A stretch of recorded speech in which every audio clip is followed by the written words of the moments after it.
I think it's been very useful. I mean, there have been, in a sense, obvious payoffs, like the ability to do text discourse analysis in more communities operating with different languages. I think that's incredibly important. I mean, like recent work on what was it somebody was telling me about, I think, you know, is it the conflict between FARC and the government and so on in Colombia? I mean, I maybe guess this may not have been Colombia, but you know, in societies of conflict, being able to, having a description of Spanish, to be able to engage, to illuminate this with systematic text analysis, very important, I think.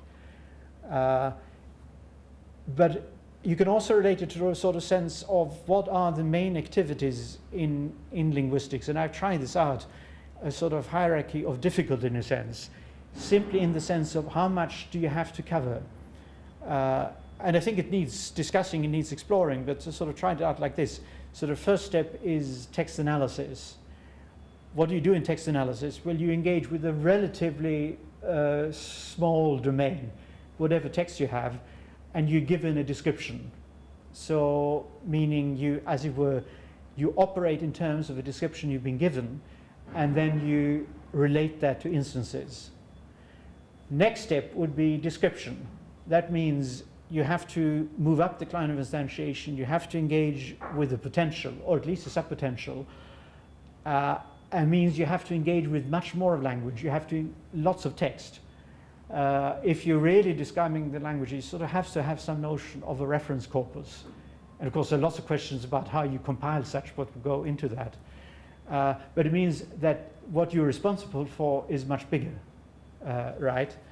I think the next step you could say would be contrast and comparison, meaning you have to take in more, still more. You have to take on not just description of one language, but description of a number of languages. And so the scope then is extended quite considerably. And generalizing this would be then typology as generalized comparison, the way that, you know, people like Michael Halliday and Jeffrey Ellis and Ian Catford thought about it in the from the 50s into the 60s. Yet another step, I think, would be theory. Why? Well, in theory, in principle, you're saying this is theory of language as a human system in general. So when you construct theory, in principle, you have to have a sense of lots of different languages, unless you go down the missionary road of traditional grammar, meaning you take English or Latin or ancient Greek as the language, as people have said that, you know, happened in early generative linguistics, English and so on, and all these notions like, you know, Japanese being a non-configuration language as a sort of theoretical statement. Why?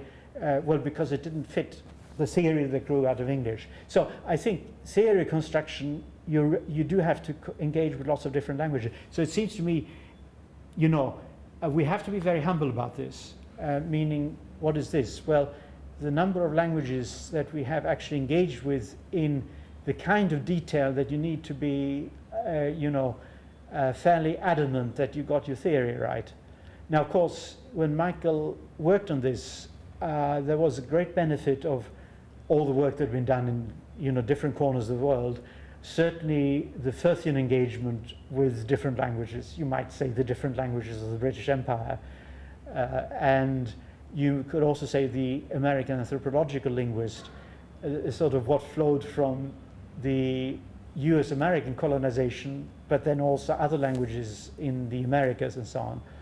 So you got this sort of sense of description and the value of description and so on. And that, I think, was very important in the early theory making. I think now we can sort of begin to ask questions based on accumulation of descriptions of different languages. And of course, then, you know, the work on Norwegian, the work on Danish, all this is very, very important. You could sort of say, well, this shows, for example, that, you know, mood residue is or isn't something that should be part of the theory. And if you look across languages, you see very clearly it shouldn't be part of the theory. And never was, of course. It's part of something you posit in the description of particular languages. But I think this is now much clearer. And it's very clear that something like, what is, as it were, pushed to an exotic extreme in English, the mood residue, mood tag, is actually exotic, and it's essentially limited to Germanic languages, it seems, and languages that have been in sort of some kind of Sprachgebund with them, like possibly French. But it's quite rare, this kind of thing. So I think we have more understanding of this, and outside of SFL, then I think we can really draw on the sort of the empirical way of doing typology. I think the first folks to do this systematically and sort of with modern insights were the Prague School scholars, Trubetskoy very prominently in phonology, but then starting or restarting in the 60s, Joseph Greenberg and others, and to me, the development of databases and the whole project that in some sense is manifested in, reflected in, but then also recorded in WALS, the World Atlas of Language Structure, I think is very exciting. And I think you sort of this kind of two-pronged approach, the very detailed, careful, hopefully high-level, meaning-oriented work coming from descriptions of particular languages in SFL, right? You can take that, and if you can then link it to what is necessarily more superficial. I mean, I don't mean this as criticism, but as soon as you skate over much larger samples of languages, the information available reduces quite dramatically. And in the case of the World Atlas of Language Structure, I mean, the work by Bernie Cumry and others showed that there are only about 100 features, or sort of only about 100 languages where you actually have lots of features where you know the value, right? So I think this is a grand, long-term project.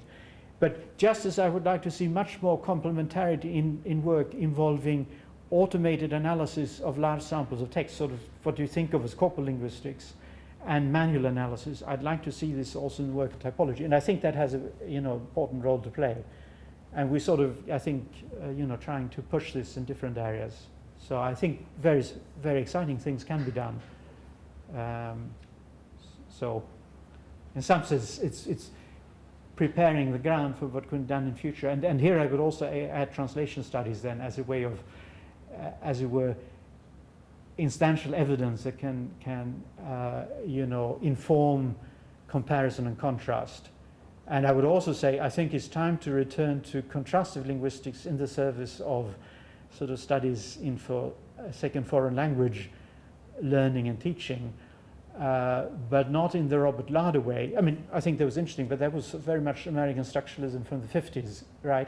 I think now, with the conception of language as a meaning potential and exploring a sort of multilingual meaning potential that, language learners are sort of building up in learning how to mean in a second foreign language, I think that would be also very, very valuable to explore and think about. So no shortage of exciting projects.